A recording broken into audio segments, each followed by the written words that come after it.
بسم اللہ الرحمن الرحیم۔ السلام علیکم ناظرین، رجیم چینج آپریشن اس پر ہمارے ملک میں بہت زیادہ بات ہو رہی ہے اور اب تقریباً پی ٹی آئی اور اس کے حمایتیوں کے علاوہ پورے ملک میں عام آدمی اس رجیم چینج آپریشن پر بات کرنا شروع ہو گیا ہے۔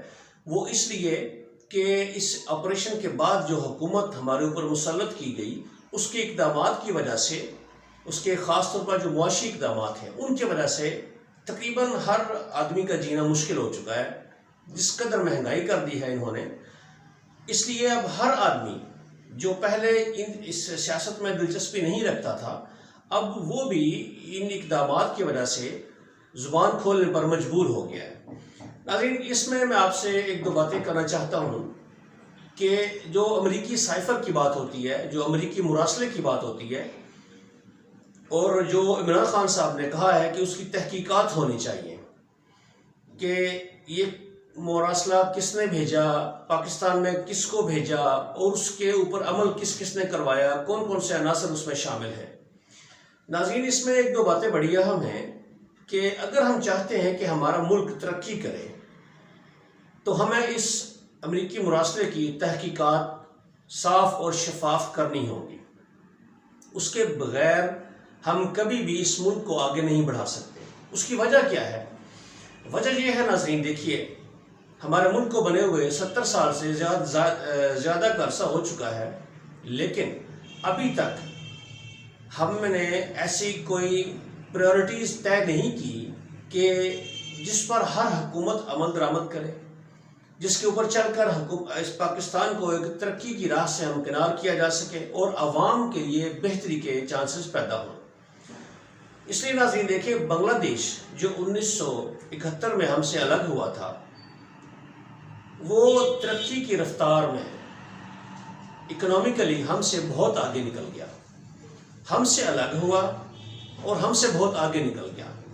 اس کی وجہ یہ ہے ناظرین، اس کی ایک بڑی وجہ یہ نظر آتی ہے کہ وہاں پر انہوں نے فوجی آمریت، جو اس میں بنگلہ دیش پر بھی رہی فوجی آمریت، لیکن انہوں نے جلد ہی اس سے چھٹکارا پا لیا اور ایسے اقدامات کیے کہ دوبارہ سے وہاں پر کسی فوجی آمر کو کبھی ہمت نہیں ہوئی ایک ڈیموکریٹک الیکٹڈ گورنمنٹ کو ہٹا کر اپنے سیاسی نظام کو ختم کر کے آمرانہ حکومت کو مسلط کرے۔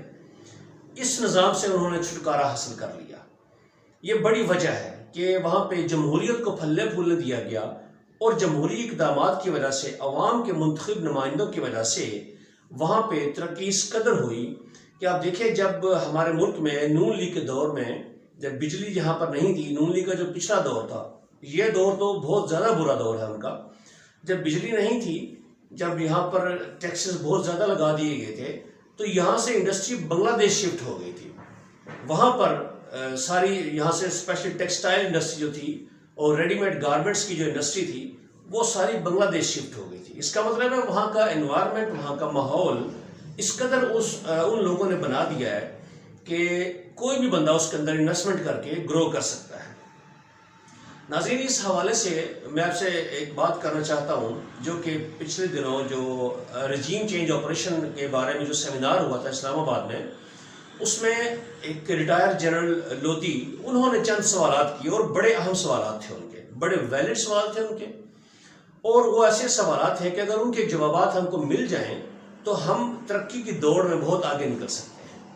اور اس کے لیے اس سائفر کا، امریکی مراسلے کا، ہمیں لازمی طور پر اس کی تحقیقات کرنی ہوگی، ہائی عدالتی کمیشن بنانا ہوگا، وہ تحقیقات کرے اور وہ سارے کردار سامنے آئے جنہوں نے ہمارے اس چلتے ہنستے بستے ملک کو ڈی ریل کر ہمارے اوپر ایک امپورٹڈ چور اور کرپٹ حکومت مسلط کر دی اور ہمارے ملک کو معاشی طور پر شدید نقصان پہنچایا، جو کہ ہمارے سامنے ہے۔ ابھی دیکھیں مہنگائی کہاں تک پہنچ چکی ہے، اور مزید ابھی مہنگائی ہوگی اس وقت۔ یہاں پر ناظرین میں 4 سوال بڑے اہم ہیں جو اس مراسلے کے حوالے سے اگر ہم تحقیقات کریں تو وہ سارے سوال ہمارے سامنے آ جائیں گے جن کا ہر آدمی مطالبہ کر رہا ہے۔ سب سے پہلا سوال یہ ہے اس بارے میں کہ جب ہم اس مراسلے کی تحقیقات کریں گے تو سب سے پہلی بات یہ سامنے آتی ہے کہ وہ کون سی طاقت ہے کہ جو اپنے مفادات کی خاطر کسی بھی ملک میں رجیم چینج کر سکتی ہے؟ وہ بیرونی طاقت کون سی ہے اور وہ ہمارے ملک میں اندرونی طور پر کون اس کا ساتھ دینے کے لیے بیٹھے ہوئے ہیں اور ہر وقت وہ تیار رہتے ہیں؟ ایک تو اس طاقت کا پتہ چل سکتا ہے اس تحقیقات سے. دوسری جو اہم بات کہ جو رجیم چینج کرنے والی طاقت ہے اس کے کیا مفادات ہو سکتے ہیں پاکستان میں کہ جس کی وجہ سے ان کو رجیم چینج کرنا پڑے. یہ بڑی اہم بات ہے کہ پاکستان کے ساتھ ان کے مفاد کون سے وابستہ ہیں، وہ پاکستان کے فائدے کے لیے ہیں یا ان کے اپنے مفادات وابستہ ہیں. ایک خاص ایجنڈے کی تکمیل کے لیے انہوں نے رجیم چینج کی. تیسرا سوال ناظرین یہ پیدا ہوتا ہے کہ جس حکومت کو ہٹایا گیا اس رجیم چینج آپریشن کے بعد وہ حکومت کون سے ایسے غلط اقدامات کر رہی تھی یا صحیح اقدامات کر رہی تھی، کون سے وہ اقدامات کر رہی تھی کہ جن کی بدولت اس کو ہٹانا ضروری تھا. تھوڑا سا اس میں ہم ڈیٹیل سے بات کرتے ہیں کہ اندرونی طور پر اگر دیکھیں ہم تو وہ کون سے اقدامات ہو سکتے ہیں. ایک اوورآل اگر آپ دیکھیں ملکی حالات کو تو کیا اندرونی طور پر وہ ایسے کوئی معاشی فیصلے کر رہی تھی حکومت جس کا پاکستان کے اوپر بہت اچھے اثرات ہو رہے تھے عوام کی ترقی کے لیے، عوام کی بہتری کے لیے؟ کیا وہ بیرونی طور پر کچھ ایسے اقدامات کر رہی تھی؟ اندرونی اقدامات دیکھیں ناظرین تو کچھ ایسے اقدامات میں آپ کو بتانا چاہتا ہوں، آپ کو پتہ بھی ہے، سوشل میڈیا پہ آپ سن چکے ہیں، لیکن میں اس لیے کہہ رہا ہوں کہ یہ اقدامات اگر پی ٹی آئی نے کیے تھے وہ تو خود کہیں گے کہ ہم نے یہ اچھے کام کیے ہیں، لیکن تعریف وہ ہوتی ہے جو دشمن بھی کرے. تو ان کے ایسے اقدامات میں آپ کو گنوانا چاہتا ہوں جو اس موجودہ امپورٹڈ حکومت نے بھی تسلیم کیا ہے کہ یہ ایسے اقدامات تھے کہ جو پی ٹی آئی کی گورنمنٹ میں بہت بہترین چل رہے تھے. مثلا سب سے پہلے ہم اکانومی کی بات کرتے ہیں، معیشت کی بات کرتے ہیں. اس میں دیکھیں سب سے بڑی بات جو اس حکومت نے بھی تسلیم کی، جی ڈی پی گروتھ تھی پچھلی حکومت پی ٹی آئی کی جو 6% تک پہنچ گئی تھی.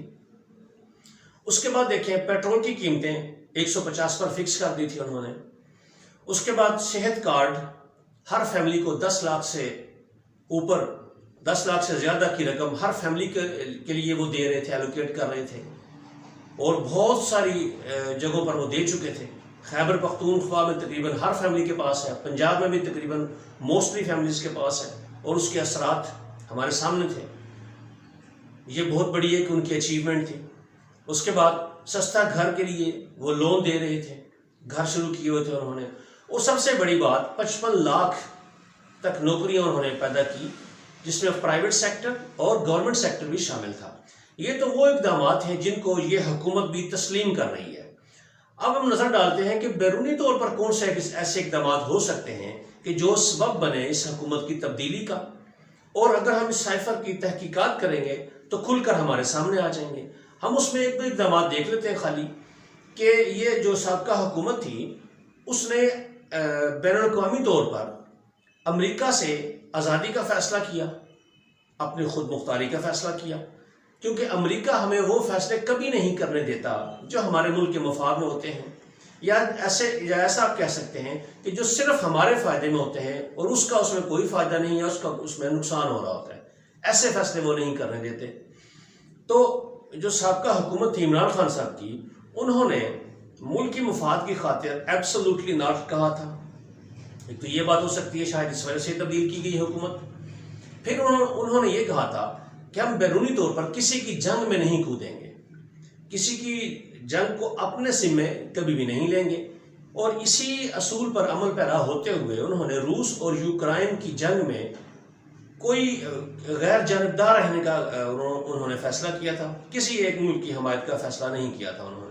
انہوں نے کہا یہ ہماری جنگ نہیں، اس لیے ہم اس میں نہیں پڑھنا چاہتے. شاید اس وجہ سے ان کی حکومت کو ختم کیا گیا.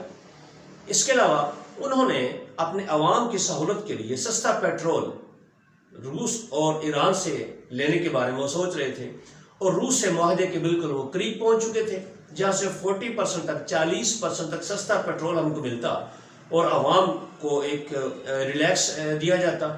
جو قیمتیں ہیں پیٹرول کی ابھی شاید جو 250 تک پہنچ چکی ہیں، یہ شاید 170 تک ہوتی، 160 تک ہوتی.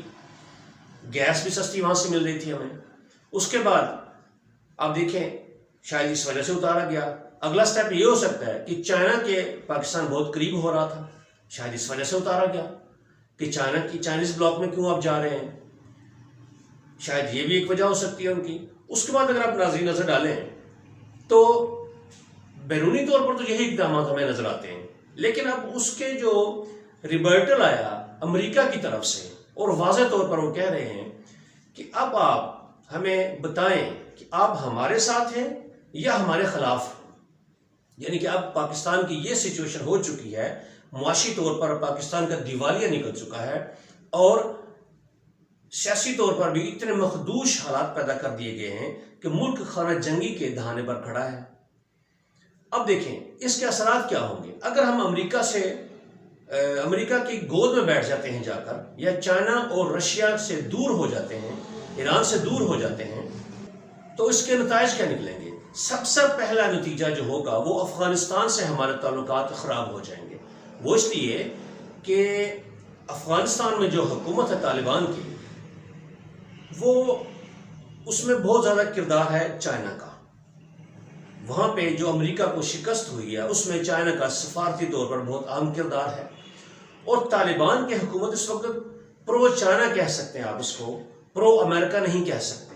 تو اس لیے اگر آپ امریکہ کے بہت قریب چلے جائیں گے تو طالبان سے آپ کے تعلقات خراب ہو جائیں گے، وہاں پر آپ کا جو اثر و رسوخ ہے وہ بہت کم ہو جائے گا، اور وہاں پر جو ایک مصیبت ہے TTP وہ دوبارہ سے سر اٹھائے گی، اور وہی حالات ہمارے لیے پیدا کر دے گی جو کہ پیپلز پارٹی اور نون لیگ کے دور میں تھے، کہ جب صبح بندے گھر سے نکلتے تھے تو واپسی کا انہیں کوئی گارنٹی نہیں ہوتی تھی کہ واپس آ سکیں گے کہ نہیں. اتنے بم بلاسٹ ہو رہے تھے، اتنی غیر یقینی تھی، اتنی دہشت گردی تھی ہمارے ملک میں، اور وہ TTP والے کر رہے تھے. پہلا نقصان تو یہ ہوگا. دوسرا نقصان یہ ہوگا کہ ہم چین سے دور ہو جائیں گے، چین ہمارے خلاف ہو جائے گا. کیوں کہ چین کے ساتھ ہمارے دفاعی تعلقات بہت اہمیت کے حامل ہیں. اس کے علاوہ ان کا جو معاشی کا ایک پروجیکٹ ہمارے ملک میں چل رہا ہے جسے جو کہ CPEC ہے، اس کے اوپر بہت برے اثرات پڑیں گے، جو کہ ہماری معیشت کے لیے بہت ضروری ہے.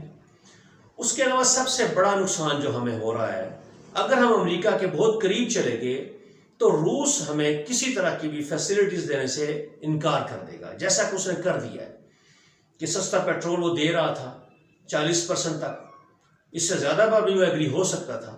لیکن ہم چونکہ امریکہ کے کیمپ میں چلے گئے، موجودہ حکومت جو ہے یہ امریکہ کی گود میں جا کر بیٹھ گئی، تو رشیا نے ہمارے ساتھ وہ بات ختم کر دی. ایران سے ہم کو دور ہونا پڑے گا. ایران کے پاس پیٹرول وافر مقدار میں ہے، ہمارے ملک میں شدید قلت ہے، مہنگائی ہے، مہنگا ہے پیٹرول، اور ان کے پاس ایکسٹرا پیٹرول ہے جو سستا دینے کے لیے وہ تیار ہے، سستی گیس دے سکتے ہیں. مطلب ان سارے ایسے اقدامات، وہ سارے اقدامات جو عوام کی فلاح و بہبود کے لیے ہو سکتے تھے، ہمیں ان سب سے ہاتھ دھونا پڑیں گے. اپنے فیصلوں میں خود مختار نہیں ہوں گے.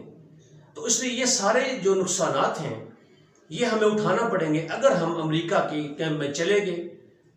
اور امریکہ ہم کو اتنا مجبور کر رہا ہے، وہ کہہ رہا ہے کہ آپ فیصلہ کرنا پڑے گا کہ آپ ہمارے ساتھ ہیں یا ہمارے مخالف ہیں. اگلی خبر ناظرین یہ ہے کہ موجودہ امپورٹڈ حکومت نے IMF کی تمام شرائط پوری کر دی، ملک کو مہنگائی میں ڈبو دیا، عوام خودکشیاں کرنے پر مجبور ہو چکے ہیں، جینا مشکل ہو چکا ہے ان کا. اگر آپ عوام میں نکل کر دیکھیں تو اندازہ ہوتا ہے، احساس ہوتا ہے کہ ملک میں کس قدر برے حالات ہیں. لیکن اتنا ظلم کرنے کے باوجود بھی IMF نے قرضہ دینے سے انکار کر دیا. وہ کہہ رہے ہیں کہ ہمیں ہمارے قرضے کی گارنٹی چاہیے، ہمیں یہ واپس کیسے ملے گا. وہ موجودہ حکومت سے یہ مطالبہ کر رہا ہے کہ آپ ہمیں گارنٹی دیں کہ آپ کرپشن نہیں کریں گے.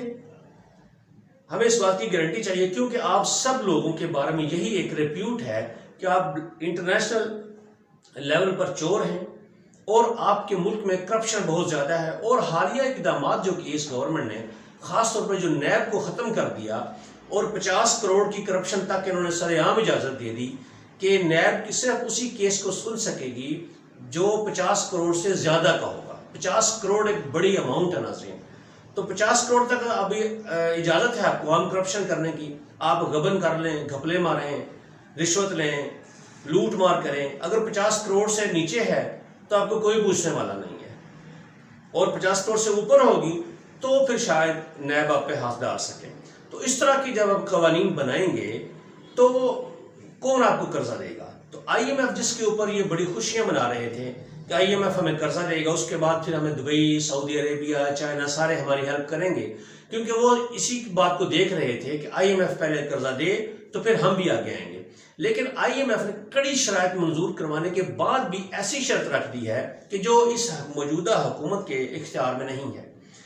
اس کے بعد ناظرین دیکھیں، جو آخری بات ہے وہ یہ ہے کہ جو پچھلی حکومت تھی، ایک کارنامہ اس کا بھول گیا کہ شاید اس وجہ سے اس کو اتارا گیا، وہ یہ ہو سکتا ہے کہ FATF جس میں گرے لسٹ میں تھا پاکستان، اور جو نواز لیگ کے، جو نون لیگ کے آخری ایام میں پاکستان کو گرے لسٹ میں ڈالا گیا تھا وائٹ سے، اس وائٹ کو دوبارہ گرے لسٹ میں لانے کے لیے جو موجودہ جو سابقہ حکومت تھی PTI کی، انہوں نے تقریباً 30 پوائنٹس جو دیے تھے FATF نے ان کو کمپلیٹ کیا. اس میں ان کو بہت غیر مقبول فیصلے کرنے پڑے، بہت سخت فیصلے کرنے پڑے، جن کا پولیٹیکلی سیاسی طور پر یعنی کہ عمران خان صاحب کی تنظیم کو بہت نقصان ہوا. لیکن انہوں نے ملکی مفادات کو انہوں نے پریفر کیا، ترجیح دی اپنے ذاتی مفادات کے اوپر، اور انہوں نے وہ سارے اقدامات کیے جو اس ملک کی ترقی کے لیے اور FATF سے پاکستان کو FATF کی گرے لسٹ سے نکال کر وائٹ لسٹ میں لانے کے لیے ضروری تھے، اور ان کو اس کا صلہ بھی ملا، اور پاکستان اب تقریباً گرے لسٹ سے نکل کر وائٹ لسٹ میں شامل ہونے جا رہا ہے. اور ناظرین، اگر ہم روس اور چائنا، خاص طور پر یہ دو ممالک، ان سے اگر ہم دور ہو جاتے ہیں، ان سے ہم دشمنی پال لیتے ہیں امریکہ کے کہنے پر، تو ناظرین یاد رکھیے اقوام متحدہ میں، FATF میں اور ایسے کئی بین الاقوامی ادارے ہیں جہاں پر ان دونوں ملکوں کے پاس بہت زیادہ پاور ہے، بہت زیادہ طاقت ہے، اختیارات ہیں، ویٹو پاور ہے ان کے پاس سیکیورٹی کونسل میں. تو پاکستان کے لیے یہ دونوں ملک ایک بہت بڑی ڈھال تھے، خاص طور پر چائنا. ہر وہ قرارداد، ہر وہ ریزولوشن جو پاکستان کے خلاف پیش کی جاتی رہی، اس کو ان چائنا نے ہر جگہ پر ویٹو کیا، پاکستان کو نقصان پہنچنے سے بچایا. خاص طور پر FATF میں جب پوری دنیا تیار تھی کہ پاکستان کو بلیک لسٹ کر دیا جائے، تو چائنا، رشیا، ترکی، یہ سارے ملک ڈھال بن کر پاکستان کے آگے کھڑے ہو گئے اور بہت مدد کی، انہوں نے پاکستان کو گرے سے بلیک لسٹ میں جانے سے بچایا. لیکن اب موجودہ امپورٹڈ حکومت کی ناظرین جو کاروائیاں ہیں، جو ان کی اقدامات ہیں، ان کو دیکھ کر لگتا ہے کہ یہ ابھی ان سب ملکوں سے بگاڑ دیں گے اور صرف یہ امریکہ کے ساتھ رہیں گے، جو کہ ہمارے ملک کے لیے سراسر گھاٹے کا سودا ہے، عوام کے لیے گھاٹے کا سودا ہے. اس ملک میں صرف افراتفری پھیلے گی، یہ ملک دن بدن نیچے جائے گا، یہ دوسروں کی جنگوں میں شریک ہوگا، وہی 50 سال پیچھے چلا جائے گا، ہمارا ملک اندھیروں میں ڈوب جائے گا. ناظرین اب تک کے لیے اتنا ہی. اگلی ویڈیو میں جو کرنٹ سچویشن ہے، سپریم کورٹ نے جو فیصلہ دیا ہے، اس پر تفصیل سے بات کریں گے. اور آج عمران خان صاحب جو جلسہ کرنے جا رہے ہیں پریڈ گراؤنڈ اسلام آباد میں، اس کے بارے میں بات کریں گے. تب تک کے لیے مجھے اجازت دیجیے، اپنا خیال رکھیے. اللہ حافظ.